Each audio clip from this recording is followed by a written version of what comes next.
तो प्यारे बच्चों, आपका जो चैप्टर था इंडियन इकोनॉमी, उसके अंदर आपको बताया था कि 7 टॉपिक्स हमें कवर करने हैं टोटल। एक तो था इतिहास का सबसे पहला प्री इंडिपेंडेंस एरा, वो आपने पढ़ लिया था। फिर उसके बाद इंडिपेंडेंस का एरा 1947 से लेकर 1991, वो आपने पढ़ लिया था। फिर रिफॉर्म्स जो थे 1980s में जो आए छोटे वाले, वो आपने पढ़ लिए थे।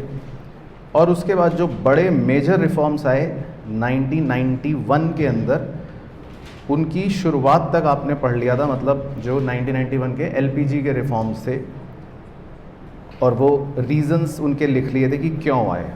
ठीक है, तो यहाँ तक हम लिख चुके थे, पढ़ चुके थे, राइट।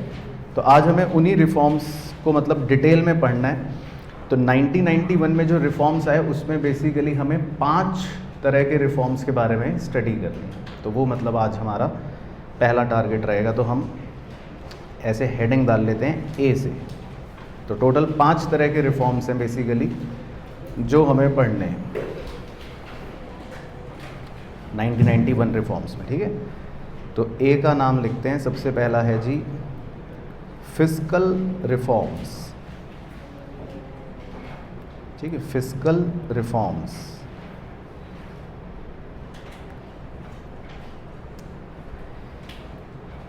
चलो, तो इसमें लिखो फर्स्ट एरो डाल के सबसे पहले, there was fiscal deficit in the economy and we had a large current account deficit. We had a large current account deficit. इसके ब्रैकेट में लिख लेना CAD, full stop. Therefore fiscal reforms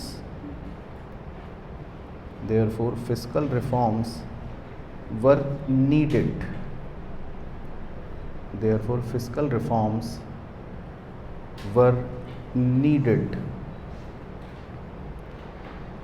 उसके नीचे नेक्स्ट एरो डालकर introduction of stable and transparent tax structure. Introduction of stable and transparent tax structure. Next, better tax compliance. Better tax compliance. उसके बाद next curbing, CURBING, curbing government expenditure. Curbing government expenditure. उसके बाद next reduction in subsidies. Reduction in subsidies. उसके बाद next disinvestment. उसके बाद next encouraging private investments. Encouraging private investments.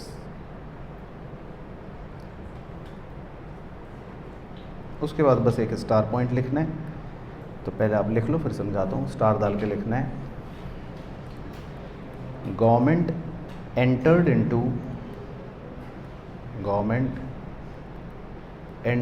Into a historic agreement.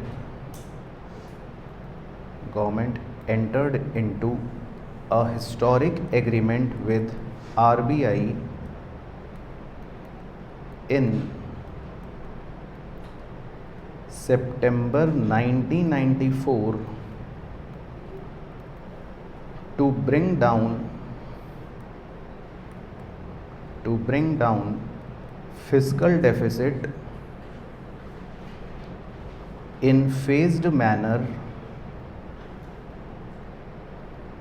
to nil by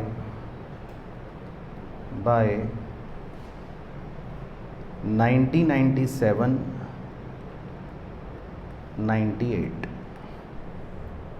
by 1997-98।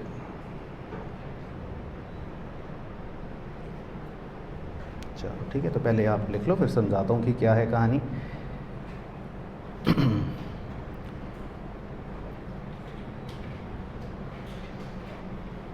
चलो, तो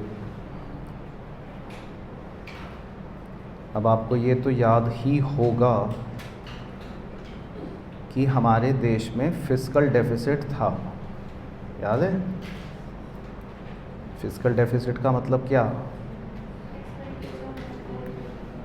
मतलब simple भाषा में एक्सपेंडिचर ज़्यादा और रिसिप्ट्स कम। तो इसीलिए सरकार को बोरो करना पड़ता था।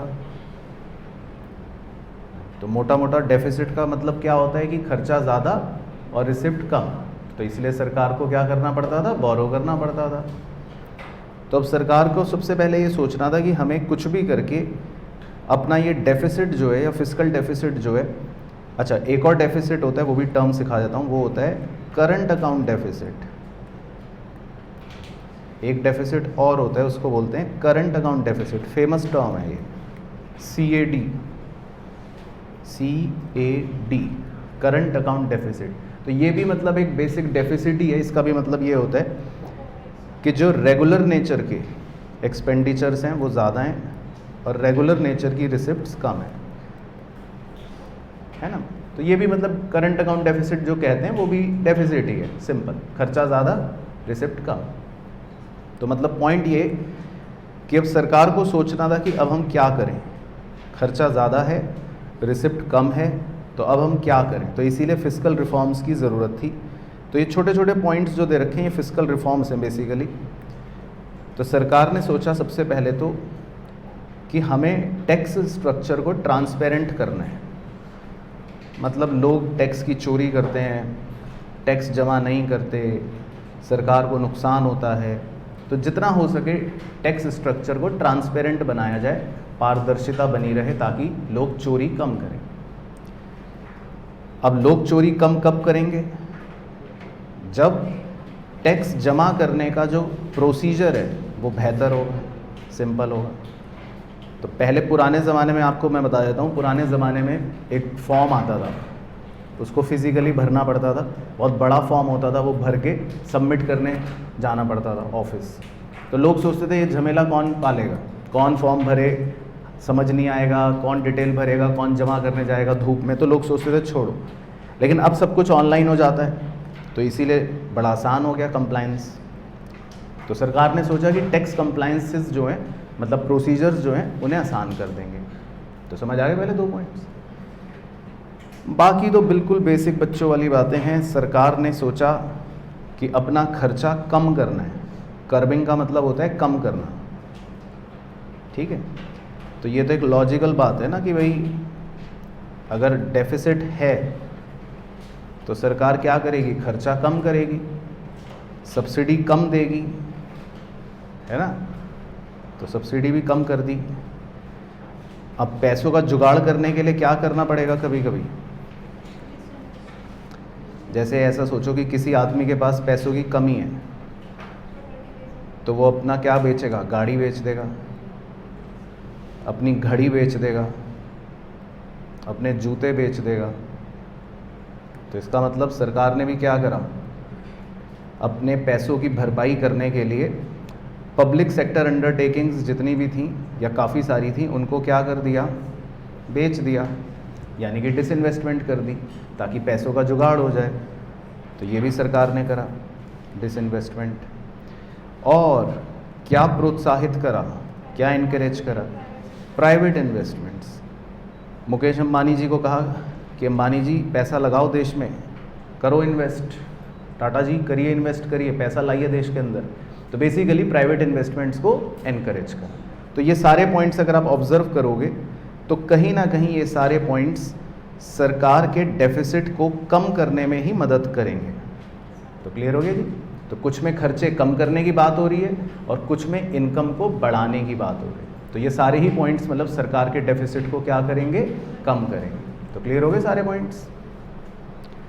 बाकी सरकार ने आरबीआई के साथ एक हिस्टोरिक एग्रीमेंट करा था, बस वो इसलिए लिखना ज़रूरी था स्टार पॉइंट।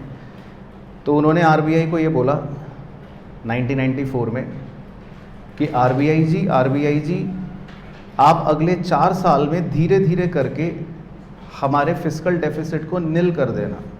बस तो ये एग्रीमेंट था। वो अलग की बात है, हुआ नहीं, लेकिन 1994 में एक हिस्टोरिक एग्रीमेंट साइन करा था आरबीआई के साथ कि धीरे धीरे करके 4 वर्षों के अंदर हमारा फिस्कल डेफिसिट निल कर दो। ऐसा एग्रीमेंट साइन हुआ था। तो बस ये पता होना चाहिए, एक डेटा पॉइंट है। तो क्लियर हो गया जी। चलो, तो ये तो हो गए आपके फिस्कल रिफॉर्म्स। उसके बाद बी, दूसरे रिफॉर्म्स। दूसरे हैं जी monetary and financial sector reforms. Monetary and financial sector reforms, ये सब अपना बैंकों से जुड़े और फाइनेंशियल सेक्टर से जुड़े हुए रिफॉर्म्स हैं। तो इसमें लिख लो क्या क्या बातें थी। सबसे पहला, interest rate liberalisation. Interest rate liberalisation, चलो तो इसका मतलब बताओ भाइयों बहनों कि हर बैंक जो है उसको आज़ादी दे दी। लिबरल होने का मतलब होता है आज़ादी दे देना। तो हर बैंक को आज़ादी मिल गई कि भैया तुम्हें जो इंटरेस्ट रेट रखना है रखो। हालांकि ऐसा नहीं कि जो मर्ज़ी रखो, लेकिन मतलब फिर भी पहले के मुकाबले थोड़ा सा लिबरल हो गए। तो उनको इंडिपेंडेंस मिल गई कि आपको जो इंटरेस्ट रखना है रखो, 10% रखना है रख लो, 12% रखना है रख लो, 8% रखना है रख लो। तो इंटरेस्ट रेट लिबरलाइजेशन। दूसरा, reduction in controls on bank by RBI. RBI ने कहा कि भाई अब मैं कंट्रोल कम करूँगा। जैसे आपके पेरेंट्स बचपन में आपको ज़्यादा कंट्रोल करते थे, मार पड़ती थी होमवर्क नहीं करने पर। फिर धीरे धीरे जैसे आप बड़े हुए तो क्या कहा पेरेंट्स ने कि छोड़ो, जो करना है करो, तुम जानो तुम्हारा काम जाने। तो ऐसे ही आरबीआई ने भी क्या करा, बैंकों पर कंट्रोल कम कर लिया। ठीक है ना। उसके बाद तीसरा, ये तो खैर आपने सुना ही होगा, ओपनिंग न्यू प्राइवेट बैंक्स। जितने भी प्राइवेट बड़े बैंक्स आप आज देखते हो उन सब का जन्म हुआ था 1991 में। ठीक है ना। आईसीआईसीआई बैंक, एचडीएफसी बैंक, ये सब जो बैंक्स हैं, तो जितने भी बड़े बड़े प्राइवेट बैंक्स हैं एक तरह से इन सब का जन्म 1991 में हुआ था। उसके बाद next, reduction in reserve requirements. Reduction in reserve requirements, that is CRR, SLR etcetera. Reserve requirements कम कर दी आरबीआई ने। बाकी ब्रैकेट में लिख लेना, रिकमेंडेशन बाय नरसिम्हन कमेटी। भाई उस समय नरसिम्हा राव साहब जो थे वो प्राइम मिनिस्टर थे ना जब ये रिफॉर्म्स आए थे। तो वो कमेटी बना रखी थी एक, तो कमेटी का नाम था नरसिम्हन कमेटी। नरसिम्हा राव साहब क्योंकि उस समय के प्रधानमंत्री थे जब ये रिफॉर्म्स आए थे। और फाइनेंस मिनिस्टर कौन था उस समय? डॉक्टर मनमोहन सिंह। ठीक। चलो, तो रिडक्शन इन CRR, SLR, तो ये तो सिंपल पॉइंट समझ गए। तो ये कम कर दिया। उसके बाद अगला, liberalising of bank branch licensing policy, liberalising of bank branch licensing policy. तो लिबरलाइजिंग का मतलब हो गया कि भाई वही फ्रीडम दे दी, और बैंकों को इस चीज़ की फ्रीडम दे दी कि अगर आप अपनी नई ब्रांच खोलना चाहते हो तो खोल लो, अब लाइसेंस आपको नहीं लेना पड़ेगा। तो मतलब बैंकों को आज़ादी मिल गई नई ब्रांचेस खोलने के लिए। तो liberalising of bank branch licensing policy, फिर उनको अब लाइसेंस की ज़रूरत नहीं। उसके बाद next, prudential norms of accounting were introduced, prudential norms of accounting were introduced, बाकी ब्रैकेट में लिख लो, क्लासिफिकेशन ऑफ एसेट्स। तो अकाउंटिंग का भी एक नया तरीका निकाला, प्रूडेंशियल नॉर्म्स, यानी प्रूडेंस प्रिंसिपल। आपने सुना है प्रूडेंस प्रिंसिपल? बताओ क्या होता है?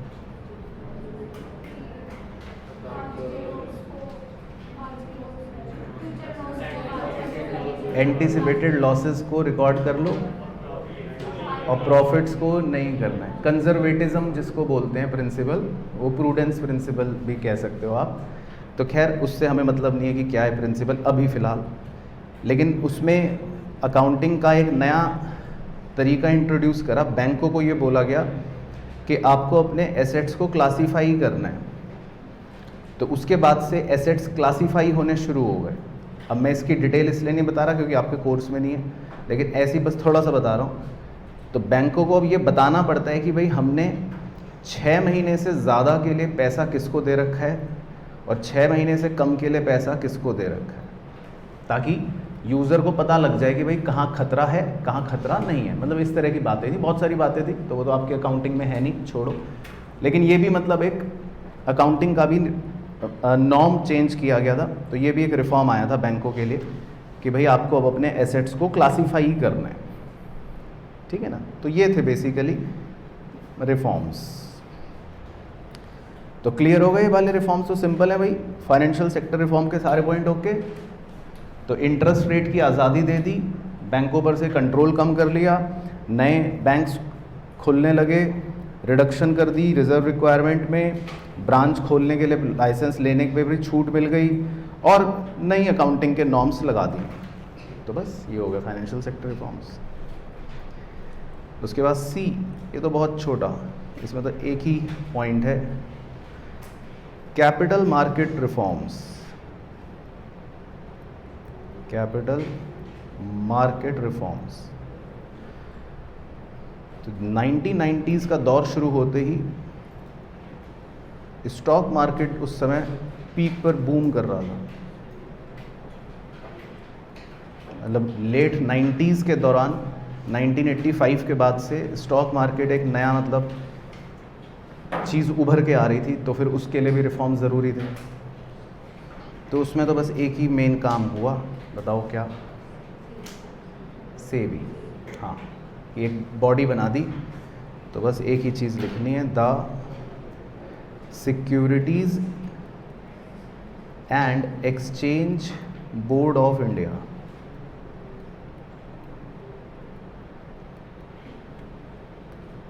ब्रैकेट में आप लिख सकते हो, SEBI was setup in 1988 and given statutory recognition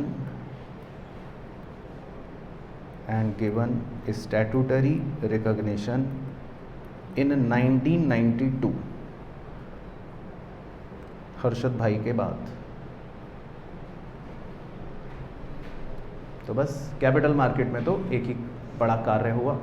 तो सेबी जो है उसको स्टैट्यूटरी पावर्स दे दी, मतलब एक कैपिटल मार्केट की सबसे बड़ी बॉडी बना दी कि भाई अब इनका काम है इन्वेस्टर के हितों की रक्षा करना, कोई भी कंपनी घपला ना करे, शेयर बाज़ार में किसी भी इन्वेस्टर के साथ धोखाधड़ी ना हो जाए, ये वो। तो कैपिटल मार्केट रिफॉर्म में तो बस एक सेबी का ही मतलब आपका पॉइंट है, बस सिंपल, ठीक है। तो सेबी, उसके बाद डी, चौथा, new industrial policy. New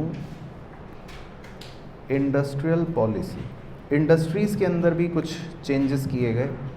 industrial policy भी मतलब उस समय चेंज हुई। तो न्यू इंडस्ट्रियल पॉलिसी, तो इसमें आप लिख लो new industrial policy was announced. New industrial policy was announced on 24 July 1991। तो ये डेट तो खैर याद रखनी है। तो नई इंडस्ट्रियल पॉलिसी जो है उसको अनाउंस कर दिया कि भाई इंडस्ट्रियों के लिए अब नए रूल्स लगेंगे। अब क्या क्या बातें हैं वो नीचे लिख लेते हैं एरो डाल के। पहला तो लिख लो, put an end on licence Raj. Put an end on licence Raj, इसमें डैश डाल के लिख लेना,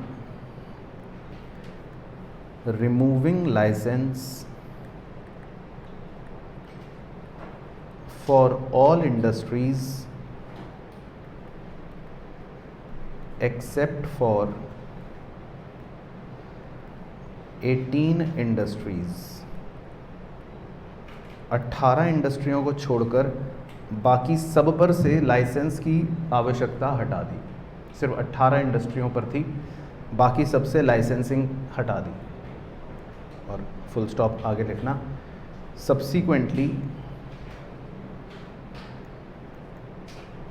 reduced to 5, और धीरे धीरे उसको घटाकर सिर्फ 5 तक ले आए। तो मतलब सिर्फ 5 इंडस्ट्रियों को लाइसेंस लेना पड़ता है, बाकियों में लाइसेंस की रिक्वायरमेंट को हटा दी। तो बाकी ये नाम लिख लो, बाय चांस पूछ ले कि भाई कौन सी 5 सर, तो वो लिख लो आप, ठीक है। आर्म्स एंड एम्यूनिशन,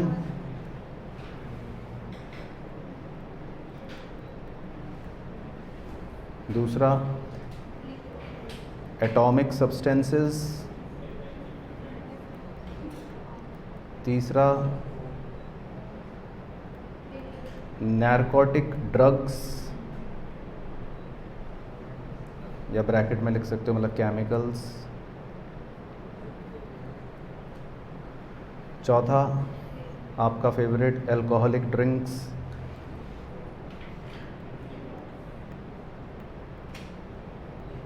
और पांचवा आपका favourite cigarettes and cigars.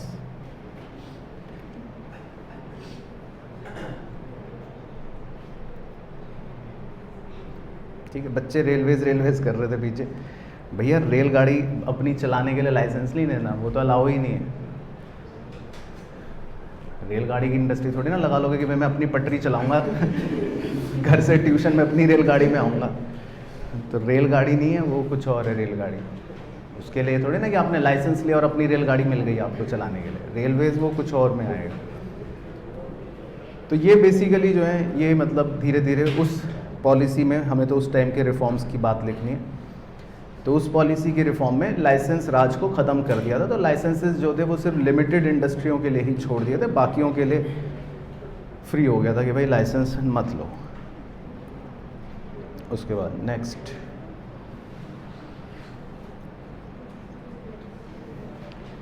Public sector was limited to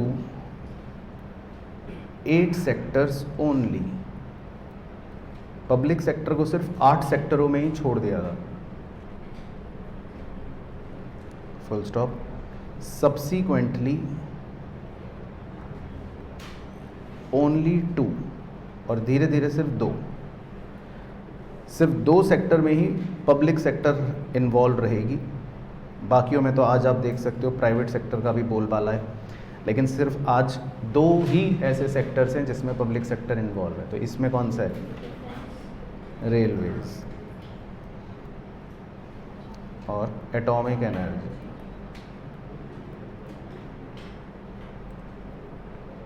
तो पब्लिक सेक्टर जो है उसको सिर्फ 2 सेक्टरों तक मतलब धीरे धीरे करके ले आए कि भाई इन दोनों सेक्टरों में तो चलो अभी भी सरकार का ही रोल रहेगा, प्राइवेट सेक्टर का रोल नहीं रहेगा। तो मुकेश अंबानी साहब ने बीच में शायद अर्जी डाली थी सरकार को कि हमें अपनी रेलगाड़ियाँ चलानी है, लेकिन वो अभी तक नहीं हुआ सैंक्शन। तो ठीक है, तो जब मुकेश अंबानी साहब का नहीं हुआ तो हम कैसे सोच रहे हैं कि रेलगाड़ी हम चलाएंगे। तो खैर रेलवेज और एटॉमिक एनर्जी जो है ये अभी भी पब्लिक सेक्टर के लिए अभी भी उनके पास रिजर्व है। उसके बाद नेक्स्ट पॉइंट में है MRTP एक्ट। तो बताओ MRTP एक्ट क्या हो गया? हाँ, monopolies and restrictive trade practices act को क्या कर दिया? कंपटीशन एक्ट से रिप्लेस हो गया था। वो तो 2002 की बात है, लेकिन हमें तो 91 के रिफॉर्म में क्या हुआ वो बताना है। एबॉलिश नहीं हुआ था, वॉज रीस्ट्रक्चर्ड, मतलब उसमें चेंजेस ले आए थे। उस समय के रिफॉर्म्स की बात लिखनी है ना हमें तो। हाँ, वो अलग बात है, बाद में ये एबॉलिश हो गया, नया आ गया, वो एक अलग की बात है, लेकिन उस टाइम पर मतलब इसको रीस्ट्रक्चर करा गया। बाकी MRTP एक्ट मतलब था क्या, उसके बारे में भी कभी कभी क्वेश्चन पूछ लेता, तो वो कुछ बातें लिख लेते हैं। तो है किसी को पता?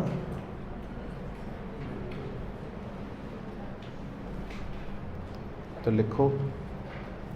मतलब इसमें क्या बातें कवर की जाती थी कि भाई इसमें लिख लो, restriction in concentration of economic power in few hands,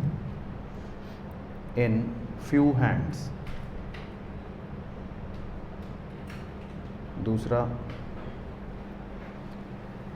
control of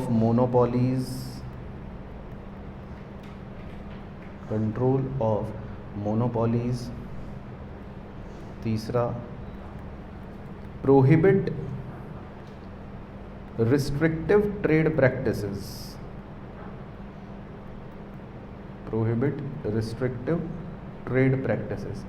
तो बेसिकली जो MRTP एक्ट था इसका उद्देश्य जो था उस समय वो लिख रहे हैं हम। ऑब्जेक्टिव इनके क्या थे? तो 3 बातें मतलब मेंशन करी हैं हमने, बताता हूँ अभी क्या थी। तो 3 बातें मोटा मोटी ये थी MRTP एक्ट की कि ताकत कुछ लोगों के हाथों में ना आ जाए, इसको रोकेंगे। तो concentration of economic power in few hands, इसका रिस्ट्रिक्शन था कि मतलब ऐसा ना हो कि 1-2 कंपनियां ही इतनी बड़ी बन गई कि पूरे देश को सिर्फ वही चला रही हैं, ऐसा ना हो। तो इसीलिए दूसरा पॉइंट भी वही है, कंट्रोल ऑफ मोनोपॉलीज, कि मोनोपॉली ना क्रिएट हो जाए, इसको रोका जाए कि कोई भी अकेला पावर बहुत बड़ा ना हो जाए।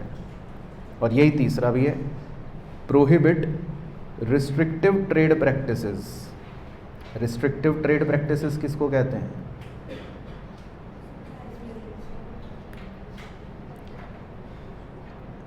रिस्ट्रिक्टिव ट्रेड प्रैक्टिस का मतलब है कि मान लो आप एक बहुत बड़े बिजनेस टाइकून हो और मैं एक छोटा सा प्रोप्राइटर, तो मैं अपनी छोटी सी पान की दुकान खोलना चाह रहा हूँ। अब आपने सोचा कि जैसे ही अगर सर ने अपनी पान की दुकान खोल ली तो आपका बिजनेस का लॉस हो जाएगा, क्योंकि लोग मेरे से पान खरीदना शुरू कर देंगे।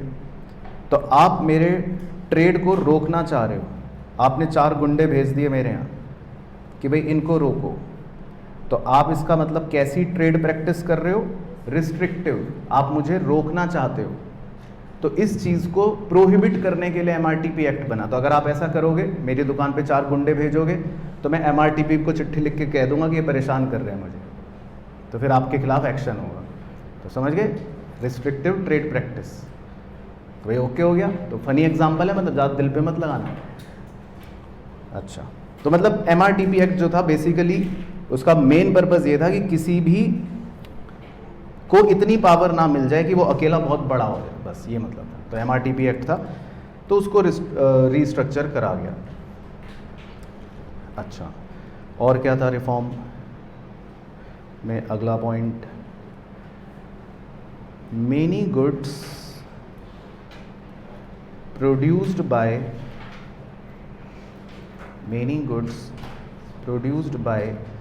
small scale industries were, तो वर के बाद लिखेंगे कीवर्ड, बताओ क्या?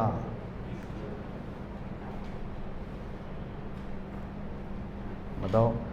बहुत सारे गुड्स जो स्मॉल स्केल इंडस्ट्रियां बनाती थी उसको क्या कर दिया? डी रिजर्व्ड, यानी कि रिजर्वेशन हटा दिया। स्मॉल स्केल इंडस्ट्रियों वाला रिजर्वेशन हटा दिया कि भाई अब ये प्रोडक्ट्स कोई भी बना सकता है, कि ये प्रोडक्ट्स कोई भी बना सकता है। पहले पता है आपको ऐसा होता था कि कुछ प्रोडक्ट्स स्मॉल स्केल इंडस्ट्रियों के लिए रिजर्व कर दिए थे। मान लो ऐसे ही बोल रहा हूँ कि जूते सिर्फ कौन बनाएगा? Small scale industry. सरकार ने एक रूल ले आया कि शूज़ कौन बनाएगा? सिर्फ स्मॉल स्केल इंडस्ट्री। तो इसको रिजर्वेशन बोलते थे, लेकिन फिर इस पॉलिसी में हटा दिया, कह दिया अब ऐसा कुछ नहीं है भाई, अब जिसको मन करे वो शूज़ बनाए। तो ये हो गया डी रिजर्वेशन। तो बहुत सारे प्रोडक्ट्स जो थे वो डी रिजर्व कर दिए। उसके बाद next, this policy ended the public sector monopoly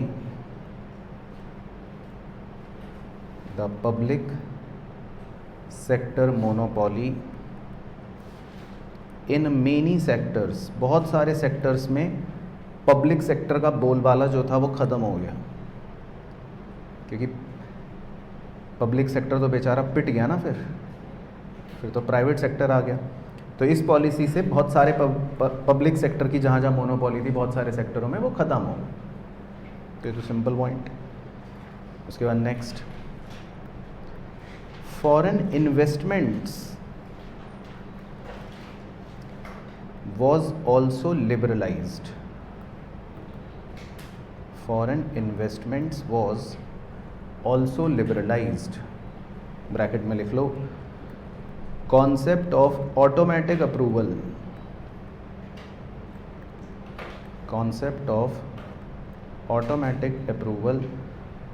was introduced for foreign direct investment,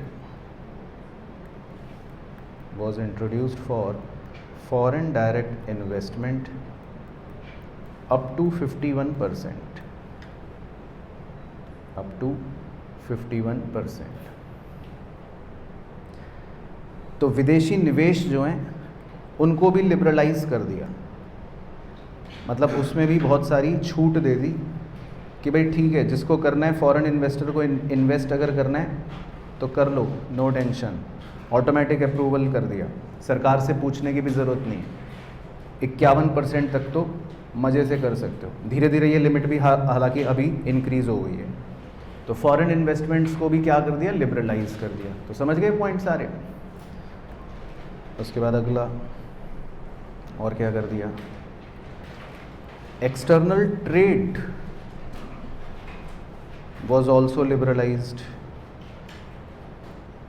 व्यापार को भी लिबरलाइज कर दिया, खोल दिया देशों के लिए कि भाई जिसको सामान बेचना है बेचो, हम जिसको बेचना चाहते हैं बेचेंगे, रोक टोक हटा दी। तो ट्रेड पर भी मतलब लिबरलाइजेशन कर दिया। और क्या हो गया? Next, rupee was devalued by 18% against dollar. ये तो खैर आपको पता ही है, खैर पुराना पॉइंट है कि रुपी जो है उसको भी डी वैल्यू कर दिया डॉलर के अगेंस्ट, कमज़ोर कर दिया। बस तो कमज़ोर करने से क्या हो गया, हमारे एक्सपोर्ट्स बढ़ गए और इंपोर्ट कम हो गए। तो ये तो पॉइंट आपने पहले भी देखा था। तो क्लियर हो गए सारे पॉइंट्स इसके। तो ये सारे पॉइंट्स मतलब आपके इस रिफॉर्म के अंदर मतलब हुए कुछ ना कुछ ये सब। तो क्लियर हो गई कहानी, इंडस्ट्रियल पॉलिसियाँ। उसके बाद जी लास्ट ई, आखिरी रिफॉर्म्स। तो ये बेसिकली हैं ट्रेड पॉलिसी रिफॉर्म्स। कुछ और मतलब ट्रेड से रिलेटेड स्पेसिफिक रिलेटेड बातें, ट्रेड पॉलिसी रिफॉर्म्स वो भी लिख लेते हैं। व्यापार से रिलेटेड तो इसमें 3 मेन बातें हुई, तो वो अच्छे से याद रखनी है। तो पहले लिखते हैं number 1।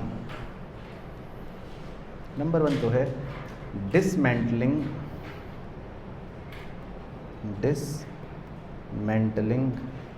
Of quantitative restrictions on import and export,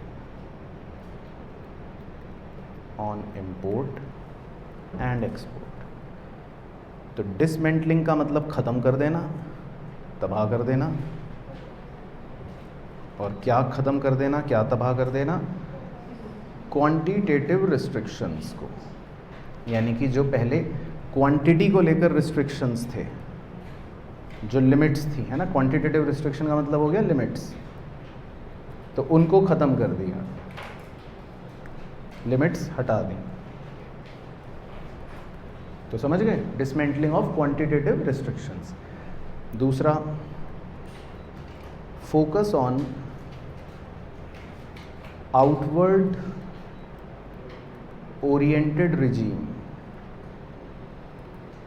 इसमें आप आउटवर्ड वर्ड को बादल कर लेना चाहें, focus on outward oriented regime.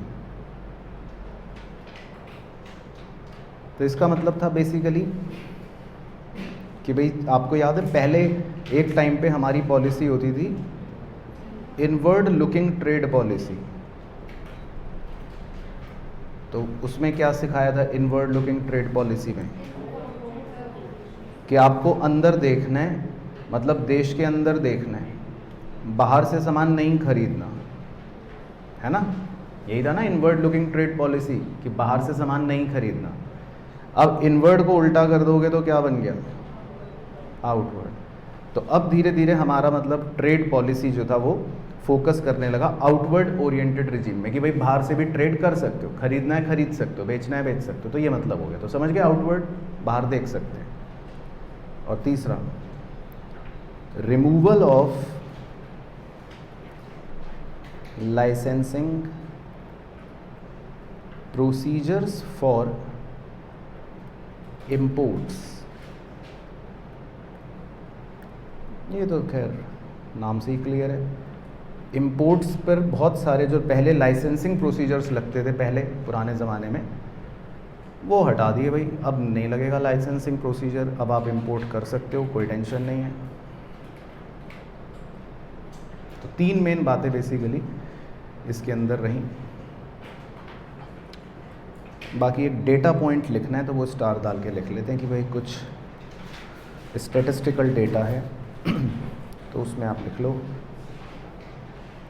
In 1991,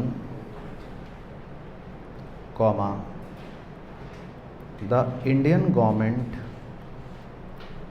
in 1991 the Indian government devalued rupee by around 18%, है ना। तो ये तो खैर आपने पहले भी लिख लिया था, full stop. In 1992,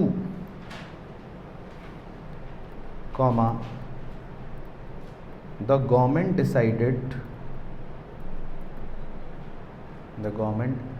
decided to establish a dual exchange rate regime. A dual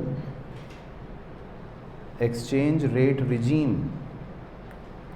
इसमें आप डुअल एक्सचेंज रेट रिजीम को अंडरलाइन कर लेना.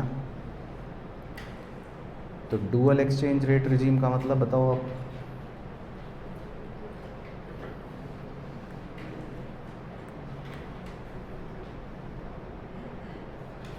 तो डुअल एक्सचेंज रेट रिजीम का मतलब कि कुछ पर्टिकुलर लिमिट तक तो जो सरकार ने एक्सचेंज रेट फिक्स कर रखा है वो फॉलो होगा. कि मान लो आपको $100 की पेमेंट करनी है तो $100 तक तो क्या रेट लगेंगे जो सरकार ने फिक्स कर रखे हैं.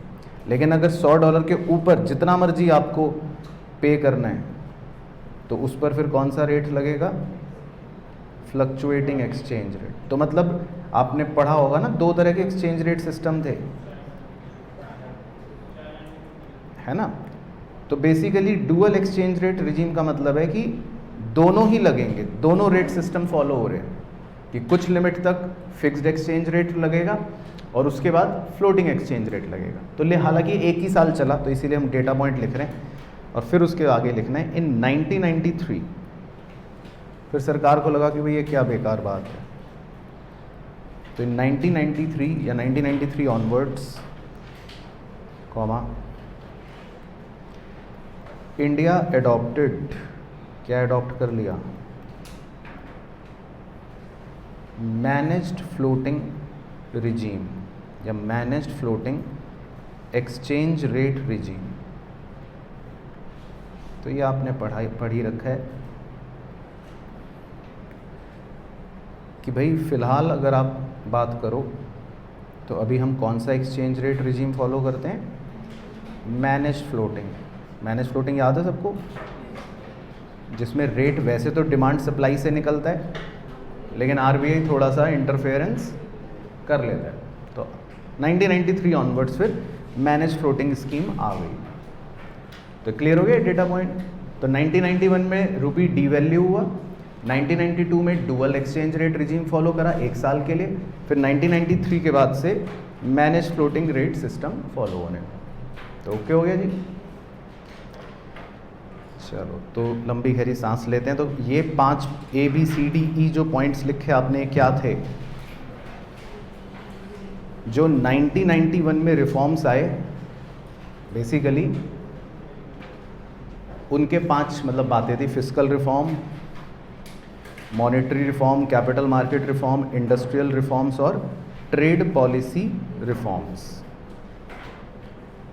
लेकिन इन सब रिफॉर्मों का अगर हमें निचोड़ निकाल कर लिखना हो तो वो 2 सितारे डाल के अब लिखेंगे हम इसी के नीचे कि भाई इतनी बड़ी बात को सर अगर समराइज करना हो कि आखिर इन सब बातों से हुआ क्या, वो बताओ ना सर, मुद्दे की बात. तो मुद्दे की बात लिख लेते हैं, यानी कि crux of all above reforms, कि इन सब बातों से अल्टीमेटली हुआ क्या सर, मुद्दे की बात क्या हुई वो बताओ. तो क्रक्स लिख लेते हैं. क्रक्स का मतलब वही समरी. तो कुछ बातें लिख लेते हैं. तो पहली बिंदी डाल के लिख लो, India has progressively moved towards market oriented economy. तो धीरे धीरे इंडिया जो है वो भी एक मार्केट ओरिएंटेड इकोनॉमी बनने लगा. यानी कि अब डिमांड और सप्लाई के फोर्सेस जो हैं वो गवर्न करते हैं चीज़ों को, सरकार का रोल कम हो गया. ठीक है ना. तो मार्केट ओरिएंटेड इकोनॉमी का मतलब तो पता चल गया सबको कि सरकार का रोल कम हो गया और डिमांड सप्लाई का रोल ज़्यादा हो गया. उसके बाद दूसरी बिंदी, growth of private sector investment. ये तो खैर आपने देख ही लिया. और सुन भी लिया कि प्राइवेट सेक्टर का निवेश बढ़ गया, तो पब्लिक सेक्टर धीरे धीरे कम हो गया और प्राइवेट सेक्टर धीरे धीरे बढ़ गया। तीसरा,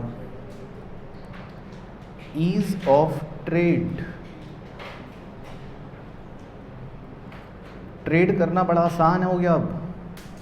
अब रिस्ट्रिक्शंस कम हो गई, इंपोर्ट भी आसानी से होता है, एक्सपोर्ट भी आसानी से होता है, तो इसको नाम दे दिया ईज ऑफ ट्रेड। चौथा, robust demand for information technology, robust demand for information technology and financial services. तो देखो आपके लिए स्कोप है यहाँ पे, financial services has kept the services trade surplus high. तो रोबस्ट डिमांड का मतलब है कि ताबड़तोड़ डिमांड,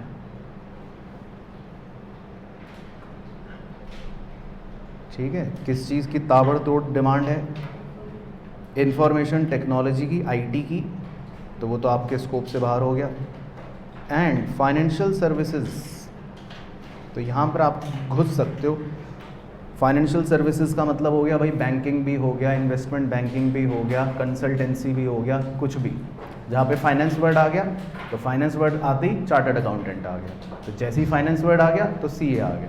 तो ये मतलब आपका स्कोप है कि बीते वर्षों में फाइनेंशियल सर्विसेज की जो भारत की डिमांड है, मतलब भारत की सर्विसेज की जो विदेशों में डिमांड है, वो काफ़ी बढ़ी है। तो आईटी सेक्टर हमारा बहुत अच्छा बूम करा और फाइनेंशियल सर्विस सेक्टर हमारा बहुत ज़्यादा बूम करा, क्योंकि विदेशों में इस चीज़ की बहुत ज़्यादा डिमांड है।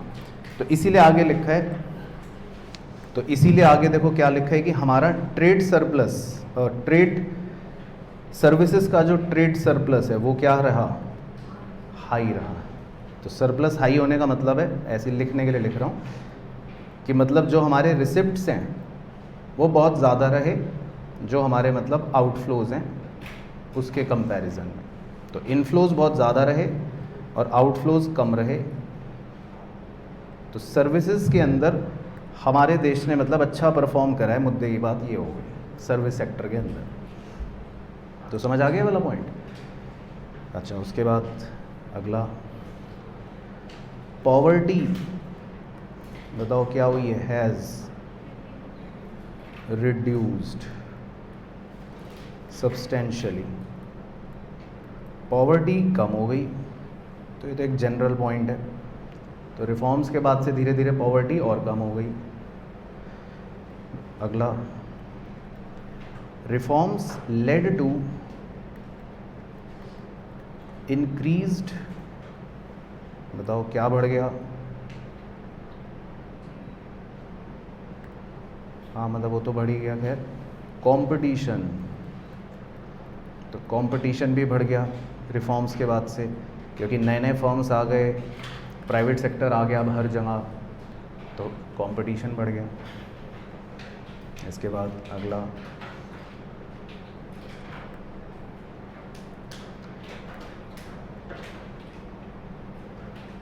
Improvement in financial sector, financial sector भी बेहतर हो गया। मतलब जो पहले पिछड़ा हुआ होता था हमारा financial sector, banks poor perform करते थे, तो धीरे धीरे बैंक्स भी अच्छे हो गए, पूरा ओवरऑल फाइनेंशियल सेक्टर जो है वो बेहतर हो गया। तो ये तो सब जनरल बातें हैं, लेकिन आखिरी बिंदी लिखनी है आपको एक सैड स्माइली बनाकर, हाउ एवर, परंतु। तो लेकिन परंतु क्या? तो लिखो जी परंतु comma, the fiscal deficit of the country remains high. Fiscal deficit अभी भी हाई ही चल रहा है। तो रिफॉर्म तो आ गए, सब बातें तो हो गई, अच्छी बातें तो हो गई, लेकिन हर अच्छी बात के पीछे कुछ ख़राब बात जो है वो भी रहती है। तो ख़राब बात यही है कि जो फिस्कल डेफिसिट है वो अभी भी क्या है, कंट्री का हाई ही चल रहा है। तो वो एक ख़राब बात है। चलो, तो क्लियर हो गया पूरा खेल। तो मतलब ये जो पूरा टॉपिक था, तो हम कौन से समुंदर में कहाँ गोते लगा रहे हैं बता देता हूँ। तो ये पूरा विशाल का ये टॉपिक जो था, ये टॉपिक 4 था बेसिकली। ये कौन सा टॉपिक था पूरा? टॉपिक 4। यानी कि आपने टोटल 7 में से 4 टॉपिक्स कवर कर लिए कंप्लीट। तो आपने प्री इंडिपेंडेंस एरा कर लिया, फिर पोस्ट इंडिपेंडेंस एरा कर लिया, फिर 1980 के रिफॉर्म्स कर लिए, और 1990 के भी रिफॉर्म्स अब कंप्लीट हो गए। अब 5वां टॉपिक क्या था कि सर अब रिफॉर्म्स के बाद के बारे में भी कुछ बताओ। तो मेन नंबर 5 हेडिंग डालते हैं। तो ये बहुत छोटा सा ही है, ये बहुत छोटा सा ही है। चलो, तो 5वें का नाम है पोस्ट रिफॉर्म्स,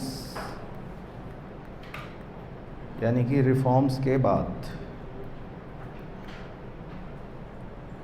तो ये बेसिकली मतलब कोई टॉपिक वैसे तो है ही नहीं, लेकिन फिर भी क्योंकि दे रखा है तो हमने एक मेन टॉपिक की तरह बना लिया। तो इसमें बस आपको एक डायग्राम बनाना है मेरे साथ, फिर उस पर चर्चा करेंगे। तो आप एक डायग्राम बना लो। एक्स एक्सिस थोड़ा बड़ा बना लेना, वाई एक्सिस छोटा।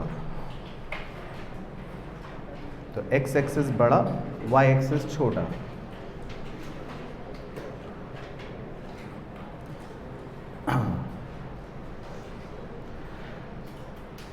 चलो, तो एक्स एक्सिस पे लिख लेते हैं। एक्स एक्सिस पे तो आ गया ईयर्स, और वाई एक्सिस पे लिख लेते हैं GDP, annual growth rate. GDP annual growth rate.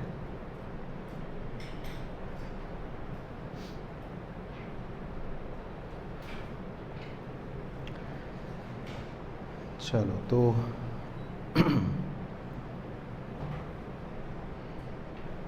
बाकी वाई एक्सिस पे थोड़ी सी मार्किंग कर लो।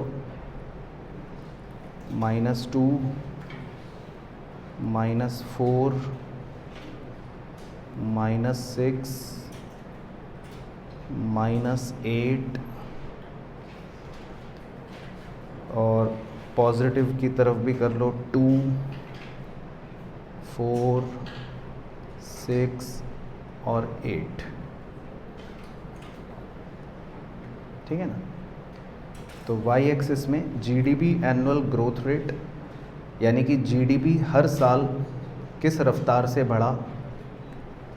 ठीक है, जीडीपी हर साल किस रफ्तार से बढ़ा, क्या प्रतिशत रहा। ये परसेंट है वैसे, मतलब 8%, 4%, 2%, जो भी। और ईयर्स में तो हमें पूरा इतिहास मतलब लिखना है 1991 से लेकर आखिरी लिख लो 2021। बाकी बीच में लिखने की ज़रूरत नहीं, वो तो अंडरस्टूड हो गया भाई। 1991 से लेकर 2021 तक, तो लगभग 30 वर्ष का इतिहास जो है वो हो गया। चलो, तो ये एक्यूरेट डायग्राम नहीं है, तो पहले डिस्क्लेमर दे रहा हूँ, बिल्कुल भी दिल पे मत लगाना। पहले डिस्क्लेमर दे रहा हूँ, और इसको बिल्कुल भी एक्चुअल नहीं समझना है, तो पहले डिस्क्लेमर दे रहा हूँ। लेकिन बस इससे जो हमें मुद्दे की बात सीखनी समझनी, वो मेरा काम हो जाएगा। तो आइए जी, तो 1991 से शुरू करते हैं, और 2% पर एक बिंदी लगा लो। ठीक है, बस अब वहाँ से धीरे धीरे अपना आगे बढ़ते रहो, ऊपर की तरफ चलते रहो। फिर थोड़ा सा ऊपर जाओ, फिर थोड़ा सा नीचे आ जाओ, फिर थोड़ा सा ऊपर जाओ, 8 तक पहुँच जाओ, फिर नीचे आ जाओ, फिर 6 से 8 तक पहुँच जाओ, फिर नीचे आ जाओ, फिर ऊपर पहुँच जाओ, फिर नीचे आ जाओ। तो जैसे मन करे वैसे बनाते रहो। ठीक है, लेकिन 8 से ऊपर नहीं जाना, ठीक है, अपने चित्र में 8 से ऊपर नहीं जाना और 6 से नीचे नहीं आना। तो अपना 6 और 8 के बीच में सांप बनाते रहो। लेकिन जब जैसी 2020 आ जाए, टैं टैं टैं, जैसी 2020 आ जाए तो बस नीचे आ जाना तुरंत से, ऐसे एक बहुत भयंकर प्लंज लाना है आपको। मतलब प्लंज मतलब भयंकर गिरावट एकदम से, ठीक है चौहान साहब, बताओ क्यों हुई गिरावट? कोविड-19, हाँ तो समझदार हो तुम तो बस। और फिर उसके बाद वापस से उसको ऊपर उठा देना। तो 2021-22 में हम वापस बैक टू नॉर्मल। तो ये है जी कहानी पोस्ट रिफॉर्म्स की।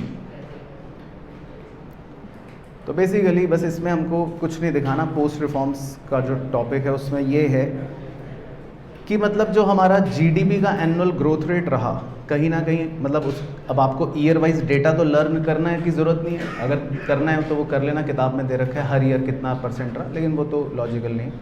लेकिन मोटा मोटा अगर आप स्ट्रक्चर समझोगे तो हम कहीं ना कहीं 91 के बाद से, मतलब रिफॉर्म्स के बाद अगर आप देखोगे तो शुरू में हमारे जीडीपी में ग्रोथ रेट आ गई और फिर उसके बाद हम कहीं ना कहीं 6 से या 5 से 8% पर एनम के सालाना ग्रोथ पे बढ़ रहे हैं।